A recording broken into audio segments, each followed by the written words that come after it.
Célia Lixon de la Matmut sur comment concilier le sport et le travail. Voilà, donc le lien entre les deux, puisque Célia fait les deux. Voilà, je te laisse la place. Merci bien. Bon, du coup, tu m'as spoilé un petit peu, mais ça va être beaucoup moins IT, beaucoup moins technique que tout ce que vous avez vu ce matin, parce que justement, voilà, je vais parler sport et travail. Vous allez me dire tous, c'est pas compliqué, on peut tous aller courir le midi, aller à la salle le midi ou le soir. Et moi, je vous encourage à le faire, il n'y a pas de souci. Là où moi, je vais intervenir, c'est pour vous partager mon expérience personnelle de sport de haut niveau et de travail. Parce que du coup, ce n'est pas tout à fait la même coordination et la même organisation. Je vais me présenter déjà. Donc, j'ai 35 ans. Je suis ingénieur chimiste. J'ai fait un diplôme d'ingénieur en alternance au CESI de Mont-Saint-Aignan. Et au bout de 2 ans, je me suis reconverti, parce qu'il n'y avait pas de boulot du tout dans la région pour un ingénieur chimiste, en test logiciel. Donc j'ai fait ma reconversion à Paris. J'ai été en prestation à Paris pendant 2 ans. Et il y a 7 ans, on a voulu, avec mon mari, revenir dans la région et j'ai intégré la Matmut.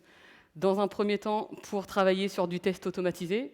Je suis autodidacte sur le sujet. Petit clin d'œil à Clément qui a fait la keynote l'année dernière sur l'autodidaxie.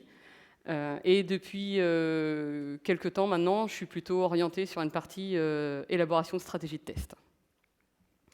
Totalement personnellement, je suis passionnée de bricolage, aux grandes dames de mon mari. Je suis passionnée aussi de cuisine, ça il aime beaucoup mieux. Et de chiens, d'animaux et de chiens, mon bébé chien, les bergers australiens. Si vous voulez me parler sur les bergers australiens, il n'y a aucun problème, je vais tenir 3 heures. J'ai commencé le tennis de table à l'âge de 12 ans, donc ça fait 23 ans que je pratique le tennis de table, toujours dans le même club, dans le club de Sotteville. J'ai joué au niveau national 2, que ce soit en individuel ou en par équipe. En par équipe, en national 2 dames, évidemment, parce que je joue aussi en garçon, mais pas en national 2 garçon, le niveau hommes et femmes n'est pas du tout le même. Et j'ai plusieurs podiums au niveau national, que ce soit en simple ou en double, donc double dame et double mixte. Le tennis de table, donc c'est mon sport de toujours, et arrivent des petits problèmes en 2013. On me diagnostique, juste à la fin de mes études, une polyarthrite rhumatoïde. Donc la polyarthrite rhumatoïde, c'est une maladie auto-immune qui attaque la gaine des tendons et des articulations. Cette polyarthrite, elle va quasiment me faire stopper le tennis de table. Ça devient très compliqué de jouer, donc de par la maladie, de par les traitements qui sont assez lourds, qui entraînent pas mal d'effets indésirables, beaucoup de fatigue, beaucoup de prise de poids, très compliqué à gérer, donc j'arrête quasiment le tennis de table. Je joue juste des matchs pour le plaisir et retrouver mes coéquipières, mais je ne m'entraîne plus du tout pendant quasiment 10 ans. En 2021, autre petit problème, suite à cette polyarthrite rhumatoïde, douleur récurrente au genou, des examens, on s'aperçoit que j'ai un trou dans l'os. Et là, on me dit, il vous faut une prothèse, vous êtes un peu jeune, on va vous opérer, on va vous donner du temps. Opération banale, qui finalement va s'avérer ne pas être banale du tout. Je vais remarcher au bout de 3 semaines, j'ai remarché au bout de 8 mois. Suite opératoire très compliquée, je fais une grosse réaction inflammatoire. Je perds quasiment l'usage de ma jambe pendant 8 mois, puisque mon cerveau la met de côté. Je fais ce qu'on appelle une algoneurodystrophie. Donc je ne contrôle plus ma jambe, je suis obligé de la porter à la main. Donc je ne plie plus ma jambe, tous fibrose, j'ai une jambe raide, ça devient compliqué. On réopère, on me dit on réopère pour gagner en mobilité. Suite à cette opération, on me dit le sport, ça va être compliqué, il y a une fonte musculaire, il y a une perte de mobilité. Et comme j'ai un petit peu l'esprit de contradiction, je leur dis non, justement, je vais aller faire du sport, je ne vais pas rester comme ça, au contraire. Donc même avant la 2e opération, je retourne à la table sur une jambe, juste pour jouer, me dire je retrouve une petite vie normale.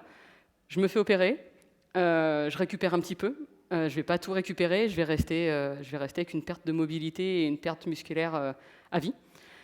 Et je me dis, quitte à reprendre le sport pour justement bouger, je vais faire du tennis de table et pourquoi pas jouer en handisport.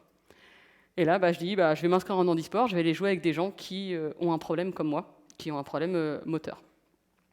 Le handisport en tennis de table, c'est vraiment tout ce qui est moteur.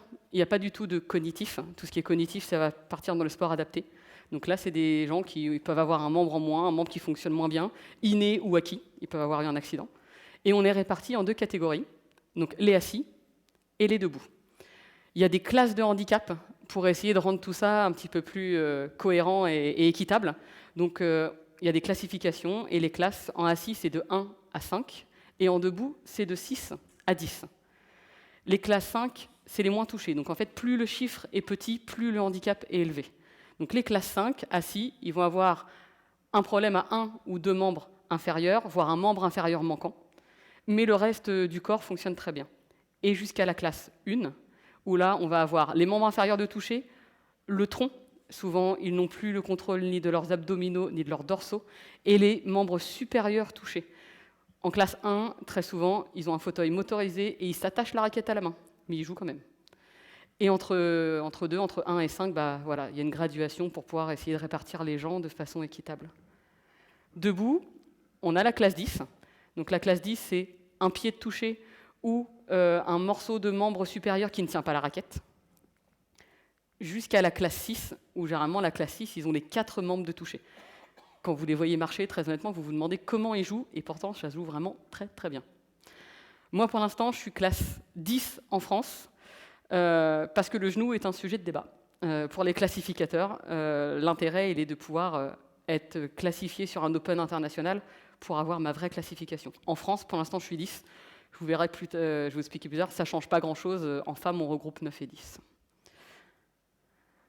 Du coup, j'ai commencé le handisport en fin 2021. Et très très vite, j'ai fait des résultats et je me suis qualifiée dès mai 2022 pour mes premiers championnats de France élite. Les championnats de France élite, ça regroupe les 8 meilleurs Français et les 8 meilleures Françaises par catégorie de handicap. Ce que je vous disais, en femmes, on est un petit peu moins nombreuses, donc ils regroupent 9 et 10 ensemble et 6, 7, 8 ensemble. Cette compétition, du coup, c'est un peu le Graal. C'est la compétition phare de l'année. C'est des compétitions dans l'année qui nous permettent de nous qualifier. Et ça regroupe 112 joueurs. Donc on est 112, donc debout, fauteuil, tout le monde regroupé sur le même lieu. La première année où je l'ai fait, et même l'année dernière, ça représentait environ 8 médaillés paralympiques présents, sachant que les 8 quasiment ont été champions paralympiques. Donc il y a vraiment du beau monde sur ces championnats de France élite. Ça nécessite 25 arbitres nationaux. J'ai pas le chiffre des bénévoles et surtout des ramasseurs de balles, parce que forcément, qui dit handicap dit difficulté de mobilité et dit parfois incapacité de ramasser la balle. Tous les classes 1, 2 ne ramassent pas la balle, les 6 en debout non plus. Donc il y a beaucoup d'enfants qui viennent ramasser. Et je peux vous dire qu'en termes d'organisation, c'est assez énorme pour arriver à couvrir les 3 jours et ramasser les balles de tout le monde. Et comme on joue en simple, en double mix, en double dame, en double messieurs, ça représente 500 matchs sur les 3 jours. Je peux vous dire que le programme, il est dense, qu'on joue beaucoup et que les organisateurs, ils n'arrêtent pas. Les France Élites, c'est des très très belles salles. Ici, c'est les premiers que j'ai faits, c'était à Lille. C'est des salles spé. Voilà, il n'y a que du tennis de table sur le week-end. C'est des grandes aires de jeu, tout est normé. Hop, voilà, vous voyez, il y a un petit peu de monde. Donc là, on voit du debout. Sur celle d'après, voilà, on voit du assis. Les fauteuils, ça prend énormément de place. Donc c'est des magnifiques salles où je vous dis, tout est normé, la taille des espaces de jeu, la taille des aires de jeu est normée, les couloirs sont quasiment tout est normé, il faut laisser passer les fauteuils, etc. C'est une ambiance particulière. Moi, j'ai découvert ça, je ne pensais pas me qualifier, et c'était un peu grandiose et un petit peu impressionnant la première fois. Il faut savoir aussi qu'on n'a pas le droit de s'entraîner sur les tables sur lesquelles on joue. Les aires de jeu, comme il y a 500 matchs à enchaîner et que tout doit être respecté en termes de délai, on a une salle d'entraînement. Parce que les salles d'entraînement, c'est 8 tables. Imaginez 112 joueurs à échauffer sur 8 tables. C'est un peu compliqué, avec les fauteuils qui prennent beaucoup, beaucoup de place. L'échauffement, faut bien organiser son temps, faut bien regarder à quelle heure on joue et aller assez tôt à la salle d'échauffement. Cette année, à Limoges, on n'avait pas 8 tables comme ça, on avait 4 tables dans le bâtiment pour les fauteuils et 4 tables dans un autre bâtiment. Il fallait sortir du gymnase, aller dans un autre gymnase pour les debout. Vous ne sortez pas avec vos chaussures de salle, etc. Donc l'organisation, faut vraiment être précis, il ne faut pas se louper. Il y a aussi une chambre d'appel.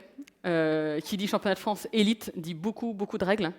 Donc on doit, avant les matchs, donc 15 à 20 minutes avant, aller voir dans la chambre d'appel les arbitres et faire contrôler notre raquette, nos tenues. Donc il faut arriver avec la tenue avec laquelle on va jouer, puisque les 2 joueurs ne doivent pas avoir la même couleur de maillot, sinon on doit changer. Si les 2 ne veulent pas changer, on tire au sort. Donc, pas du tout la même couleur de maillot. Vérification de la raquette. Donc on vérifie les plaques, on vérifie le revêtement, mais on vérifie tout, la plénitude, que c'est bien coupé le long du bois, que ça ne dépasse pas. Voilà, tout est très très normé. Et nos raquettes, elles sont mises sous scellés. Ils sont mis dans les enveloppes que vous voyez, et ils nous sont restitués à la table. Une fois qu'on arrive à la table pour jouer le match, les arbitres nous restituent nos raquettes pour pas qu'on puisse substituer la raquette. Et vous voyez, dans les petits trucs de couleur, des balles. On peut choisir nos balles. Donc la référence de la balle, on ne peut pas. C'est la référence pour la compétition. Toutes les compétitions nationales ont la même référence de balle.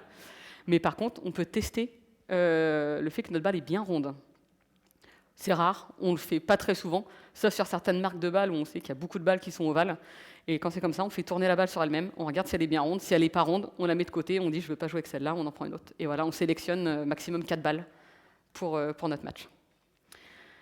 La petite anecdote sur cette chambre d'appel, c'est qu'à Lille, j'y ai passé beaucoup de temps, parce que c'est dans cette salle-là qu'ils font les contrôles antidopage. C'est assez rare, mais l'organisme national de contrôle antidopage, aléatoirement, va sur des compétitions. Qui dit France Élite, c'est un petit peu plus exposé. Donc à Lille, j'ai eu le droit à un contrôle antidopage. Comment ça se passe? Vous êtes en train de jouer, vous finissez votre match, vous avez à peine le temps de serrer la main de l'adversaire et des coachs. Il y a des officiels qui arrivent et qui vous disent, vous laissez toutes vos affaires, vous posez tout, vous n'avez pas le droit d'aller à votre place, vous n'avez pas le droit de boire, vous n'avez pas le droit de manger, et vous m'accompagnez. Donc on part encadrer des officiels. La seule chose qu'on a pu faire, c'est aller à notre sac, prendre notre pièce d'identité pour prouver notre identité, et on est emmené dans la chambre d'appel. Et là, on nous explique tout le protocole, où on va devoir rencontrer un médecin qui nous explique le principe du contrôle antidopage, qui nous pose toutes les questions si on a des traitements, etc. Qu'on doit uriner dans un petit bocal, et qu'on n'a pas le droit de sortir tant qu'on n'a pas uriné la quantité nécessaire. Cette quantité, ça paraît aléatoire, c'est 150 à 200 millilitres. Ça paraît pas beaucoup. Sauf que pour la petite anecdote, on va tous aux toilettes avant notre match. Donc on a la vessie vide, on a joué, on a transpiré, donc notre vessie s'est pas remplie.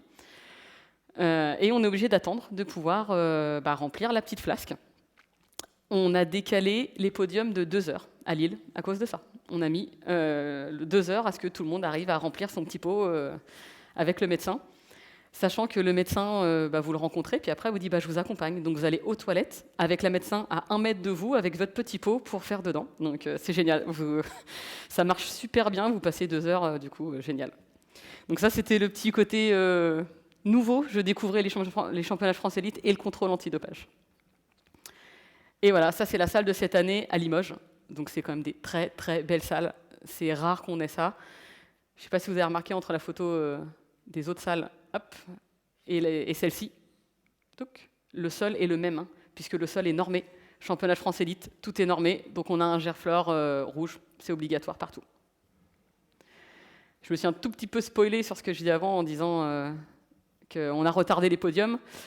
Parce que justement, ça s'est bien passé pour moi sur les 2 championnats de France. Les tout premiers, je fais 2e. Donc je fais vice-championne de France de classe 9-10 dames. L'année dernière, je fais un petit peu moins bien en simple puisque je fais 3e, mais je ramène aussi une médaille de bronze en double dame. Et en plus, l'année dernière, je fais les France par équipe, où on va chercher une médaille de bronze également. Il n'y a que des hommes sur la photo, parce que justement, les France par équipe, c'est mixte. Donc c'est juste 2 personnes, soit debout, soit assis, ensemble. On ne regarde pas les classes de handicap, on ne regarde pas les sexes, peu importe. Donc autant vous dire que le niveau sur le championnat de France par équipe, c'est très très haut, puisqu'on peut mettre 2 personnes classe 10 ensemble et 2 hommes. Les hommes sont plus forts. Donc on était très content de faire un podium avec Jean-Yves. Et voilà, ça c'est les petites médailles de la saison dernière. Donc vous allez vous dire, là on est très sport. Merci. Là on est très axé sport. C'est quoi le lien avec mon travail? Il y a eu des petits indices sur les photos d'avant. Le lien avec le travail, c'est que je suis sponsorisé par la Matmut. Comment c'est arrivé? Tout simplement, après Lille, je ne pensais pas faire un résultat. Déjà, je ne pensais pas me qualifier, encore moins faire une médaille. Et je dis à mon mari, j'adore. Le handi, très honnêtement, je revis d'aller jouer en handi. J'ai envie je m'entraînais, j'ai envie de faire des compètes, alors que je ne pouvais plus faire ça. Parce que là, je jouais avec des gens qui ont un handicap aussi. Sauf que ça coûte cher. Et j'ai dit, bah, si je fais toutes les compétitions, les France, etc., financièrement, ça fait un petit budget. Du coup, je dis à mon mari, bah, on travaille pour la Matmut, je vais leur demander s'ils ne peuvent pas m'aider un petit peu. Donc j'ai rencontré la Matmut et la Matmut m'a proposé un contrat, un partenariat sportif. Et grâce à la Matmut, j'ai pu revoir complètement à la hausse mes objectifs. Je ne pensais pas qu'ils allaient me proposer ça, qu'ils allaient proposer de m'accompagner sur 1 an et me financer une grosse partie de ma saison. Du coup, je peux revoir mes objectifs. Mes objectifs maintenant, c'est de pouvoir sortir à l'international. Donc aller faire un Open, voire des Open à l'international, déjà pour avoir une classification officielle, et pour pouvoir me mesurer au meilleur du monde de ma catégorie, et voir où j'en suis en termes de niveau par rapport à ces filles-là. Qui dit Open à l'international, dit potentiellement Jeux para. J'aurais aimé jouer ma qualif pour les Jeux de Paris. Je suis arrivé tard dans le mouvement handisport. Mes premiers résultats, du coup, c'est mai 2022. C'était un peu tard pour essayer de me faire remarquer et de pouvoir sortir à l'international. La qualif, elle se termine bientôt, en fait, en mai. En mai, c'est le TQP, donc les qualifs au ranking mondial seront terminés. Donc je sais que Paris, ça ne va pas être possible. Du coup, l'objectif, c'est d'aller viser Los Angeles en 2028. La Matmut, elle me permet aussi de m'équiper.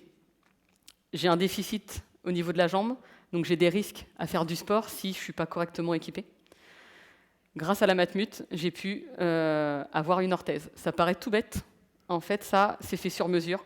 Ça compense une petite partie de ce que je ne peux pas faire. Donc tout ce qui est rotation, ça les limite.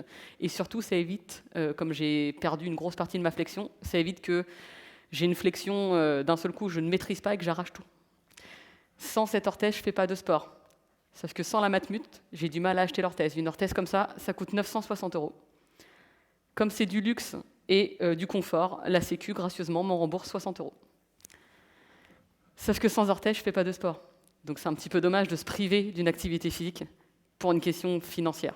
Grâce à la Matmut, j'ai pu faire mon orthèse sur mesure et je peux jouer dans des bonnes conditions. La Matmut, elle me permet de me structurer aussi. Depuis septembre, j'ai intégré le club de Skyping, mais alors pas pour jouer avec eux, pour intégrer la section accès au niveau para. Ils sont très très développés en para, ils ont plusieurs joueurs dans la structure qui font partie de l'équipe de France. La structure, elle est gérée par une ancienne internationale qui a été l'internationale dans 2 sports, dont le tennis de table. Et eux, ils vont pouvoir m'apporter toute la compétence handi. Clairement, j'y ai été 3 jours au mois d'octobre. Juste en 3 jours, c'est impressionnant les conseils qu'ils peuvent apporter d'un point de vue handi. Donc le fait d'aller là-bas, ça va me permettre de m'entraîner. Je vais faire des stages réguliers, donc 3 jours en octobre, 4 jours en novembre, mais je vais continuer toute la saison. Ils vont me fournir un coach. Ça, j'avais pas de coach sur toutes mes compètes, à part les France Élites, où j'ai quelqu'un de mon club qui venait avec moi. Sinon, c'est mon mari qui me coachait. Donc c'est adorable, mais il a moins les compétences quand même que des gens spécialisés dans le tennis de table. Et ils vont pouvoir m'apporter toute une expertise, même au niveau Open, puisqu'ils en organisent un. Donc ils vont pouvoir vraiment m'apporter tout ça. Sans la Matmut, c'est pareil, ça je peux pas le faire. Une structure comme ça a un coût de 1 200 € à l'année. Donc c'est des choix à faire sinon, et c'est clairement pas un choix que j'aurais fait si j'avais pas la Matmut à mes côtés. Ça me permet aussi d'intégrer une composante prépa mentale. On dirait pas, mais le tennis de table, c'est un sport de malade psychologiquement. C'est horrible. Vous avez une pression, on se met la pression tout seul. Il y a une énorme composante psychologique. Si psychologiquement, vous n'êtes pas là, vous n'allez pas bien jouer. C'est rédhibitoire. Donc je vais pouvoir cette année intégrer une composante prépa mentale pour m'aider à préparer toutes mes échéances et mes compétitions. Et enfin, ce sponsoring, ça me permet tout ce qui est suivi médical. Je suis suivi à l'Institut de médecine du sport à Bois-Guillaume. Ça fait quelques années qu'ils me suivent déjà, et là je peux du coup intensifier ce suivi, aller voir tous les praticiens nécessaires, la podologie du sport, etc., pouvoir faire de la cryothérapie, qui est hyper importante et dans ma pathologie et pour le sport. Donc je peux faire tout ça avec l'Institut de médecine du sport, et que j'aurais pas forcément pu faire sans le sponsoring. La Matmut, elle m'apporte aussi de la visibilité. Déjà, je suis là, chose que j'aurais certainement pas fait si j'avais pas la Matmut à mes côtés. Et il m'accompagne, que ce soit sur les réseaux, donc il publie beaucoup de choses. On a tourné des vidéos, on a fait des photos pour parler de mon parcours, parler de mes objectifs, et pour à chaque fois parler de mes compétitions, faire un retour. Là, vous avez une petite photo qui a été mise. On a tourné des vidéos qui s'appelaient « Je peux pas, j'ai championnat ». Et à chaque fois, on me proposait des choses au boulot ou hors boulot, et je répondais « Non, je peux pas, j'ai championnat ». C'était une façon d'annoncer que j'avais les France élites qui arrivaient à Limoges. Donc la Matmut m'apporte énormément de visibilité, et elle me permet de vivre un peu mon sport au boulot, puisque les gens me voient sur l'intranet Matmut, etc., et m'en parlent. Et j'ai jamais autant discuté avec des gens de la Matmut qu'après tout ça. Les gens ne me parlaient pas hors boulot. Maintenant, je commence une réunion, les 5 premières minutes, les 3/4 du temps, on parle sport. On me demande où j'en suis de mes compétitions, etc. Ça crée un super environnement, et moi j'adore. Je mélange mon sport et le travail, c'est top. Et enfin, tout ça, ça me permet de faire des rencontres. Les 2 photos ici, c'est des photos à Premier de Cordée. Premier de Cordée, c'est une association qui, sur une journée, dans un gros stade, donc là on est au Matmut Atlantique de Bordeaux, ça s'est fait au Stade de France, ça se fait à Marseille, ça se fait à Lyon, etc. Ça permet à des enfants qui sont en situation de handicap ou à l'hôpital de venir sur une journée essayer plein de sports et pratiquer avec nous. On a accueilli à Premier de Cordée sur la journée plus de 1000 enfants, c'était plein. Donc ça me permet de rencontrer tous ces enfants-là, ça me permet de rencontrer des collaborateurs Matmut, puisque là c'est que des personnes de Bordeaux qui étaient bénévoles. Ça me permet de rencontrer la petite dame qui est ici, c'est Nathalie Péchala. C'est elle qui gère l'association Premier de Cordée. J'ai rencontré aussi Maxime Médard, ancien international de l'équipe de France de rugby. Et à côté, c'est Hélène Mekaleb. Elle est boxeuse, elle est championne du monde de boxe, et elle est également salariée Matmut, et en contrat avec la Matmut. Et j'ai pu la rencontrer sur Premier de Cordée. Donc ça me permet de rencontrer beaucoup de monde, de vivre des choses que j'aurais jamais vécues sans la Matmut. Et ça me permet aussi d'être là aujourd'hui. Donc là-dessus, je la remercie vraiment. Donc là, j'ai fait le détail de sur quoi ça m'aide, ce sponsoring Matmut. Et pour vraiment vous rendre compte, je vais vous montrer ce que ça représente une saison.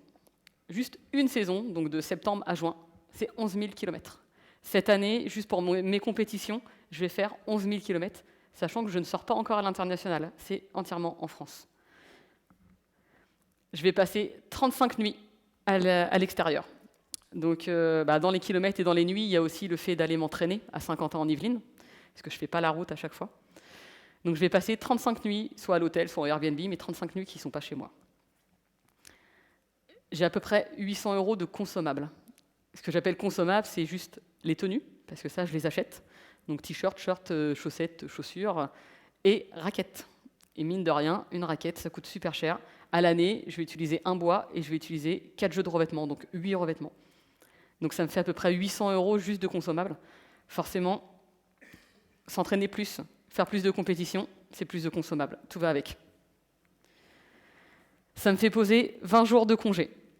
Donc quasiment tout le monde pose ses congés pour aller en vacances. Moi, je pose mes congés pour aller en compétition et m'entraîner. Donc c'est 20 jours de congé que je vais poser à l'année pour aller à Sky et pour aller en compétition. Demain après-midi, je ne travaille pas, puisque demain après-midi, je pars en compétition, je descends au Creusot. C'est une demi-journée que j'ai dû poser pour pouvoir aller en compétition. Et enfin, c'est environ 500 heures d'entraînement. Donc je m'entraîne 3 fois la semaine, environ. Des fois, ça peut être plus, des fois, ça peut être un petit peu moins, sachant que j'ai des compétitions le week-end. Je joue presque tous les week-ends. Et dedans, ça compte aussi les fois où je vais à Saint-Quentin-en-Yvelines. Quand je vais à Saint-Quentin-en-Yvelines, je vais 3-4 jours et c'est 7 heures d'entraînement par jour. Donc sur l'année, je m'entraîne environ 500 heures. Donc je vais arriver à une autre partie qui est vraiment comment concilier tout ça. Parce que vous avez vu, ça me prend du temps, ça me prend de l'argent aussi, on ne va pas se mentir.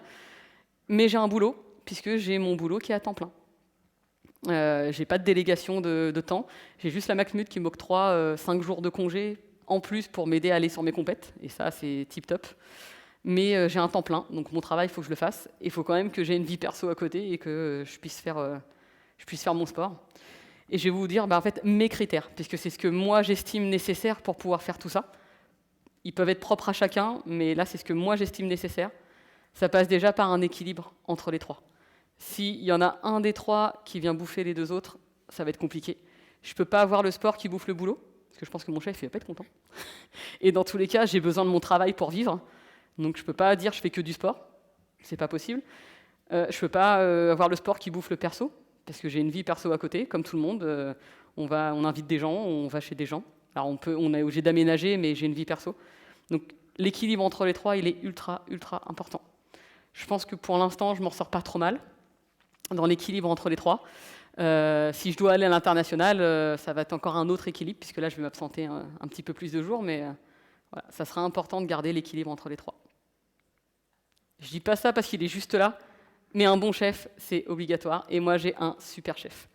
Si on oublie même le boulot, parce que dans le boulot, c'est pareil, mais pour toute cette gestion-là, moi, j'ai vraiment un chef qui est excellent et je le remercie. Johan, je te dis vraiment merci pour tout ça, puisqu'il me laisse poser mes congés quand j'en ai besoin. Des fois, ça se décide un peu à la dernière minute parce que j'ai pas prévu d'aller dans la structure et puis finalement, c'est là qu'il faut que j'y aille. Je pose mes congés comme j'ai besoin. Ça lui pose jamais de soucis. Si j'ai besoin de temps pour tourner des vidéos, il a même participé à des vidéos. Si j'ai besoin de temps pour tourner des vidéos, pour faire une action Matmut, partir une journée qui est officiellement du temps de travail où je travaille pas pour mon équipe, et ça pose jamais de soucis. Et ça, pour moi, si vous avez un chef qui est pas d'accord avec ça et qui vous met des bâtons dans les roues, c'est hyper compliqué. Moi, j'ai cette chance que Johan m'accompagne dans l'aventure aussi. Il faut de la motivation. Et je vais mettre celui d'après, parce que pour moi, les deux sont liés. De la motivation et avoir des objectifs. Si vous n'êtes pas motivé, clairement, c'est mort. C'est un rythme particulier, ça demande des concessions. S'il n'y a pas la motivation à côté, c'est pas tenable sur du long terme. Ça va être tenable quelques mois et pas sur du long terme. Et la motivation, pour moi, elle dépend des objectifs. Je sais ce que je veux, je sais où je veux aller, donc je suis motivé pour ça. Et c'est pour ça que je me lève le matin, des fois plus tôt pour faire du sport. C'est pour ça que je vais à l'entraînement, que je ressors à 20h pour aller m'entraîner. C'est parce que j'ai mes objectifs et que c'est ça qui me motive. Donc les deux sont vraiment indispensables. Il faut se donner les moyens. Alors c'est facile de le dire quand on dit comme ça, mais on n'a rien sans rien. S'il n'y a pas les concessions, si je me dis pas, tant pis, j'ai pas envie, on est au mois de novembre, il pleut, il fait froid, j'ai pas envie d'aller m'entraîner, ça va pas le faire. Ça peut le faire si je vais pas une fois, si je fais ça toute l'année, clairement les résultats ils vont pas être là. Donc se donner les moyens, c'est ultra important. Ça peut être là aller s'entraîner, mais ça peut être se donner les moyens, chercher des partenaires financièrement. Je peux pas me dire je vis sur ce que j'ai. Donc ça passe par ça passe par la Matmut, ça passe par des dossiers de subvention avec mon club. Des dossiers, je peux vous dire qu'on a rempli un paquet pour avoir des petites centaines d'euros par-ci, par-là. C'est ce qui fait vivre mon club notamment et que moi je puisse aussi bouger à droite à gauche en ayant le support de mon club. C'est accepter la différence. Il y a le côté handi, qui là m'est propre, parce que jouer en handi, c'est accepter la différence. Là, ce que je voulais mettre là derrière, c'est accepter d'avoir une vie différente. Je sais que j'ai pas la même vie que tout le monde, puisque je peux louper des repas de famille ou des événements. Je suis obligée de décliner des invitations, parce que je suis en compétition. On n'a pas, avec mon mari, on n'a pas la même vie que tout le monde. C'est un choix, il faut en être conscient, il faut l'accepter. Ça ne nous empêche pas de faire des choses, mais il y a des moments où on n'a pas le choix. Je ne vais pas en after-work, parce que les 3 quarts du temps, je m'entraîne le soir. C'est un choix aussi. Et je ne vais pas en after-work, parce que sinon je rentre tard, je suis fatigué, c'est compliqué de s'entraîner. Ça ne me manque pas, c'est vraiment pas un truc qui me manque, mais il faut accepter cette différence-là. Si on ne l'accepte pas, ça va être compliqué, sur le long terme encore, de pouvoir gérer tout ça. Ce qui va avec, gérer la fatigue. Ça reste du sport, il y a une grosse composante physique. Faut savoir gérer ça. Sinon, si on ne gère pas bien la fatigue, ça va impacter certainement un des deux autres, à savoir le travail ou le perso. C'est tout un équilibre à trouver. Il faut pouvoir s'entraîner, mais il ne faut pas aller trop loin non plus, parce que si on est trop fatigué, surtout en handi, ça impacte beaucoup plus, on peut se blesser. Voilà. C'est vraiment arriver à jouer avec tous les paramètres, et la fatigue est un énorme paramètre à gérer. Croire en soi, ça fait un peu pompeux de dire ça, mais il faut croire en vous, et c'est un petit peu le message aussi que je voulais passer aujourd'hui, c'est que il y a personne qui peut vous dire que c'est pas possible. Personne peut juger ce qui est possible pour vous ou pas. Moi, on m'a dit ça va être compliqué de faire du sport. Non, finalement, c'est pas compliqué, c'est juste que c'est différent. Et je vais pas le faire comme tout le monde, mais c'est possible. Donc, croyez en vous, si vous avez envie de faire quelque chose, faites-le. Essayez, et il faut vraiment croire en votre capacité de réussite. Il n'y a pas de dire on a la grosse tête, pas du tout. Si vous croyez en vous, vous allez au moins essayer, et c'est déjà le principal. Dans tous les cas, si vous n'essayez pas, vous ne saurez pas si c'est possible. Et dans le pire des cas, si vous ne réussissez pas, vous n'aurez pas de regrets, vous avez testé. Si vous réussissez, je peux vous garantir que ça apporte beaucoup de satisfaction et vous allez tout gagner à avoir essayé. Il est là aussi, je dis pas ça parce qu'il est là non plus, un super mari. J'en parle depuis tout à l'heure. Si j'ai pas mon mari à mes côtés qui m'accompagne et qui accepte tout ce que je fais, c'est pas possible. Je disais demain, j'ai posé une demi-journée, lui aussi, parce qu'il me conduit partout. Si vous n'êtes pas épaulé, c'est possible tout seul. Mais si vous n'êtes pas épaulé, ça rend les choses plus compliquées. Moi, je le remercie aussi d'accepter tout ce que je fais, d'accepter toutes les concessions que ça demande pour nous, parce que ça l'impacte tout autant que moi. Sauf que moi, je le vis. Lui, il le vit de façon détournée parce qu'il est à côté. Donc lui, il a tout le stress, c'est pas lui qui joue. Il a potentiellement la mauvaise humeur aussi, parce que quand il n'y a pas les résultats, c'est dur. Quand il y a la fatigue, c'est dur. Donc lui, il supporte tout ça. Il me porte, il me pousse, et même, il me dit des fois d'aller plus loin encore. Donc pour moi, c'est une composante. Alors mari, femme, ce que vous voulez, peu importe. Mais un soutien proche, fort, c'est indispensable. Et moi, j'en ai un énorme. S'il n'était pas là, je ne ferais pas du tout ce que je fais.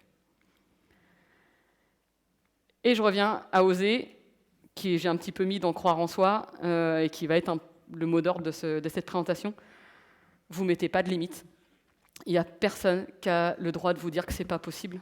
Tant qu'on n'a pas essayé, il n'y a rien qui n'est pas possible. Oser, c'est vraiment le mot d'ordre. C'est un truc que je dis tout le temps. Faut croire en soi, mais il faut oser. Il n'y a pas de limite. Les seules limites qu'il y a, c'est vous qui vous les mettez. Donc, repoussez vos limites. Écoutez pas tout ce qui est dit à côté. Vous fiez pas à tout ce qui est dit. Il n'y a que vous qui pouvez vous mettre vos propres limites, et il n'y a que vous qui pouvez vous forcer à oser. Personne ne pourra vous forcer. Faites-le. Il n'y a rien à perdre. Je suis là pour vous le dire. Il n'y a rien à perdre, franchement. Et écoutez pas les clichés, écoutez pas les codes. Des fois, il y a des cases, on vous dit non, tu ne vas pas pouvoir le faire parce qu'il y a une case et tu ne rentres pas dans la case. Et c'est là-dessus que je vais finir. C'est que justement, écoutez pas ça, parce que moi, je suis la preuve qu'on peut faire des choses sans rentrer dans des cases, parce que je suis une femme, que je travaille dans l'IT, qui est plutôt un milieu d'hommes, et pourtant, je travaille dans l'IT et ça se passe bien. Je suis en situation de handicap, donc ça me remet dans une case encore un peu plus petite, et je fais du sport de haut niveau. Finalement, j'ai plein de critères qui normalement ne vont pas ensemble, sauf que si vous tentez, si vous y croyez, vous pouvez les mettre ensemble, vous pouvez performer, et si moi je peux le faire, vous aussi vous pouvez le faire.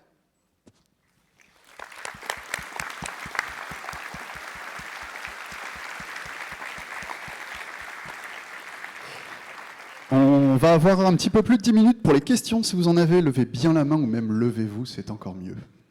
Agitez le bras. Ça peut être tout type de questions. Moi, j'ai zéro tabou. Vous n'êtes pas curieux? Ça, c'est un truc...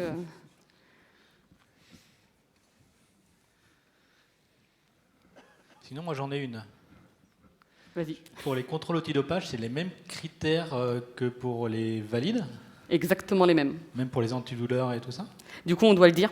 Ils nous demandent si on a un traitement de fond. Ils notent tout. Comme ça, ils savent que ça peut interagir. Ils nous demandent si on a pris des médicaments pendant la compétition. Si oui, à quelle heure. Et après, ils retracent tout. Sans, on est très très limité en termes d'antidouleur ou autre pour passer au contrôle antidopage, donc on le sait. On le sait qu'on n'a pas le droit à grand-chose. Mais c'est les mêmes critères que pour les valides. Alors déjà, bonjour. Votre présentation m'a beaucoup émue d'abord. Et je voulais savoir si votre attelle elle doit avoir un truc particulier pour l'entretien, etc. Il y a des roulements en céramique dedans, justement pour qu'elle plie facilement. Donc il faut que j'évite de l'immerger, etc. Mais à part ça, j'ai rien à faire.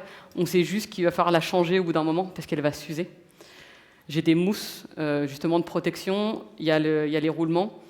Et j'ai des cales, parce que du coup, mon attelle a une butée, parce que j'ai une flexion limitée, donc je ne dois pas aller plus loin, donc j'ai des butées. Et forcément, ça, à force de taper, ça va abîmer. Donc on sait qu'on la changera, mais sinon, je n'ai pas d'entretien particulier dessus. D'accord, merci beaucoup. Bonjour. Est-ce que ça vous arrive des fois de vous coucher à des heures très tard, comme 23h ou minuit? Oui, rarement. Et de moins en moins, parce que je suis trop vieille pour ça. Mais ça peut m'arriver, notamment avec les compétitions. Là, je joue le dimanche matin, donc ça va. L'année dernière, je jouais le vendredi soir. Je rentrais de match, il était 2h. Et bah, clairement, avec le sport de haut niveau, c'est très très compliqué de se coucher à cette heure-là. Après, j'ai l'habitude de me lever tôt, parce que souvent le matin, je fais une séance de sport, etc. Se coucher à 2h, je mets 4 jours à récupérer, c'est vraiment un mauvais plan. Donc ouais, la gestion de la fatigue, le sommeil est énormément important là-dedans.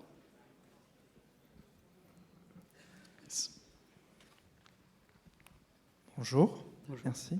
J'ai une question toute simple. Est-ce que vous utilisez des outils numériques pour vous préparer? Pas du tout, pour le moment. Pas du tout. Peut-être qu'avec la prépa mentale, j'aurai de ça, mais pour l'instant, j'ai pas d'outil numérique. Il y a un outil qui va arriver avec Sky. On va pouvoir instaurer un suivi à distance, où ils vont pouvoir me mettre mes séances donc d'entraînement, mes séances de physique. Je vais pouvoir tous les jours leur mettre mon état de forme, si je dors bien ou pas, et en fonction de toutes ces données-là, on va adapter la charge. Mais sinon, j'ai pas d'autres outils numériques pour m'aider pour l'instant dans mon entraînement, etc. Oui, moi j'avais une question. En fait, tu disais tout à l'heure qu'au niveau de tout ce qui est championnat, tout ça, c'était très cadré. Le revêtement au sol, fallait que ce soit ça, fallait pas que ça bouge. C'est la même chose sur les championnats en dehors de handisport et tous ces trucs-là, ou c'est... C'est la même chose. Okay, tout ce qui est championnat de France, Europe, monde, tout est normé. On n'a pas, il y a pas de, la seule chose qui est libre, c'est l'équipementier. Donc les tables doivent être bleues. Après, si c'est du butterfly, cornillo, peu importe. Mais sinon, tout est normé. Le sol, il est rouge en gerfleur. On ne joue pas sur du béton, on joue pas... Les aires de jeu, c'est au niveau international que c'est défini. Toutes les aires de jeu sont normées. Okay. Même les écrits, enfin les sponsors ou le matériel. Nous, sur nos maillots, on ne peut pas dépasser certaines tailles. Tout est limité. Ok. Et ta raquette, c'est toi qui l'as choisie, ou ça fait partie d'un pool de raquettes dans lequel tu dois choisir quelque chose? On a une liste de revêtements, une liste de bois homologués, et on choisit là-dedans. Donc on compose notre raquette comme on veut, mais on ne peut pas construire sa raquette. Ok, ça c'est va. pas Merci. possible. Bonjour. En haut. Là-bas. Ah, là-bas. Bonjour. Est-ce que vous pourriez en dire un peu plus sur concrètement comment se passe la prépa mentale? Eh ben, je peux pas encore parce que j'ai pas commencé. Justement, c'est grâce à Skyping que j'ai eu le contact. Pour l'instant, je sais pas. Donc, le peu que j'ai déjà vu, ça va être beaucoup de visualisation pour anticiper, pour diminuer la pression avant les matchs, etc. Mais je sais pas du tout pour l'instant comment va se présenter la prépa mentale. Je l'ai pas encore commencé. Je reviendrai l'année prochaine pour en parler, sinon. Merci. On se connaît pas en plus. On se connaît pas, non. Non, mais salut Célia, du coup, bravo pour ta présentation. Alors moi, c'est pas une question, mais c'est une prise de rendez-vous pour qu'on se fasse un vrai match en 3-7 ou 5.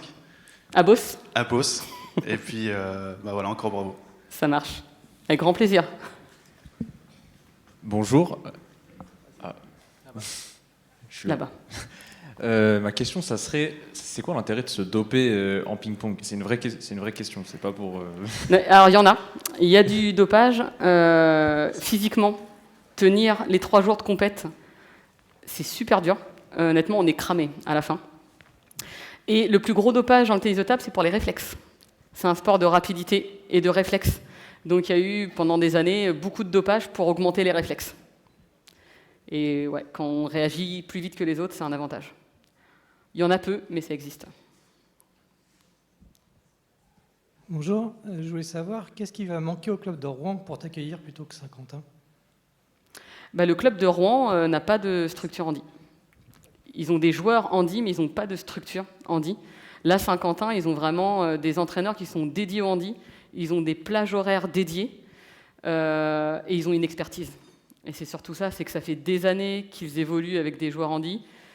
Leurs entraîneurs vont coacher à l'international sur les Open les membres de l'équipe de France. Donc vraiment, le club de Sky a mis en place toute la structure pour ça.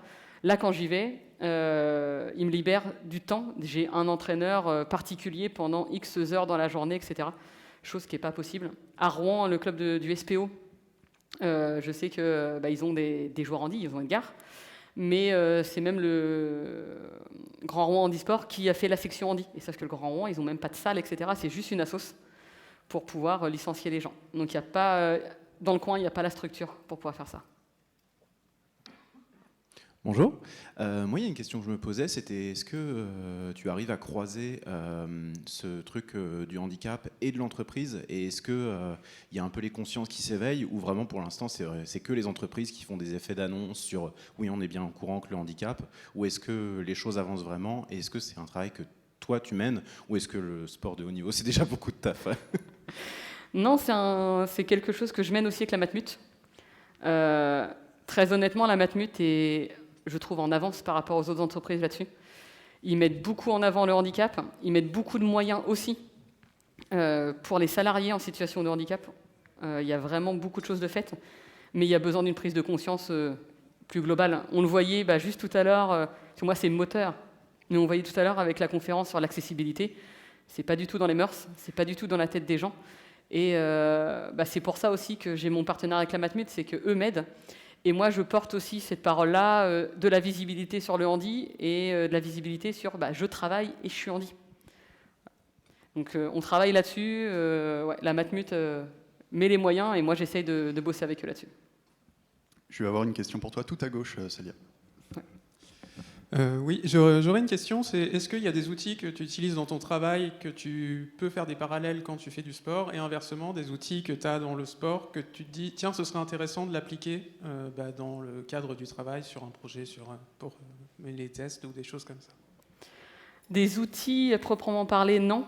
Mais par contre, ce que je mets en place, forcément, avec les entraînements, etc., beaucoup de rigueur, et ça transparaît dans le boulot, parce que je me l'impose dans le boulot, mais c'est même naturel, en fait. Je suis pas quelqu'un qui parle énormément, pourtant je parle beaucoup souvent quand je parle, mais je suis pas quelqu'un qui va vers les gens, alors qu'avec le sport, je le faisais naturellement, et le fait de le faire de plus en plus avec le sport, je le fais dans le boulot. C'est que dans le boulot, j'allais parler avec les interlocuteurs que j'avais besoin, mais j'allais pas parler plus largement. C'est quelque chose que du coup je mets en place avec le sport, parce que je me suis rendu compte que dans le sport, c'était hyper important, et je le mets en place au boulot. Donc j'ai pas un outil, mais j'ai plein de parallèles que je peux faire, ou des choses que je fais au boulot, je fais du test. Donc j'aime bien trouver ce qui marche pas. Et dans le sport c'est pareil, puisque y a plein de petites choses, c'est avec du détail. Ça marche pas parce qu'il y a une raison, il y a un truc qu'on fait pas bien. Voilà, faut l'identifier, et c'est un petit peu ce que je fais dans mon boulot. Donc les deux sont en corrélation tout le temps, même sans que je le vois. Bonjour, est-ce que ton objectif à un moment c'est de vivre de ton sport, ou bien alors finalement l'équilibre travail-sport ça te convient et c'est ce que tu veux garder? Si c'était réalisable, je voudrais bien, mais c'est pas possible. En fait, vivre de notre sport en tennis de table handi, c'est quasi impossible. Il n'y a pas grand monde qui le fait, les rares personnes qui se permettent de le faire, soit ont un conjoint qui gagne suffisamment bien leur vie pour compenser, soit vivent dans des conditions un peu précaires. Donc ne plus avoir de boulot, c'est pas du tout quelque chose pour moi de faisable, et c'est pas du tout dans mes objectifs non plus. Et même, je pense que j'ai besoin d'un équilibre aussi avec le boulot. Parce que quand je suis au boulot, je mets de côté le sport et je pense qu'à ça. Ça fait du bien aussi de temps en temps de ne pas penser que au sport et aux compétitions ou aux entraînements à venir. Il va nous rester 3 petites minutes pour des questions. Ouais, j'arrive. Bonjour. Alors, du coup, comme vous venez de parler de l'argent et que c'était pas trop possible en général en termes de cash prize, quand vous gagnez des compétitions, c'est à peu près combien? 0. 0. En niveau français, c'est 0. Au niveau des Open à l'international, ça dépend des Open. Il y a 2 classes d'Open, même les plus hauts. Tout ce qui est tournée asiatique, le vainqueur gagnait $400. Il faut savoir que quand on part en Open, c'est à nos frais, entièrement. La Fédé paye pas. La Fédé réserve pour nous le transport, le logement, la nourriture, on n'a pas le choix, ni des compagnies, ni de là où on loge, et ils nous donnent la facture à la fin. Un Open dans les pays tout proches, Italie, Espagne, c'est 1 500 € pour aller jouer 3 jours. Un Open, tout ce qui est pays nordiques, tournée asiatique, c'est 5 000 €. par Open. Et ça, c'est entièrement à nos frais. Donc les 400 € même du vainqueur couvrent pas du tout les frais pour y aller.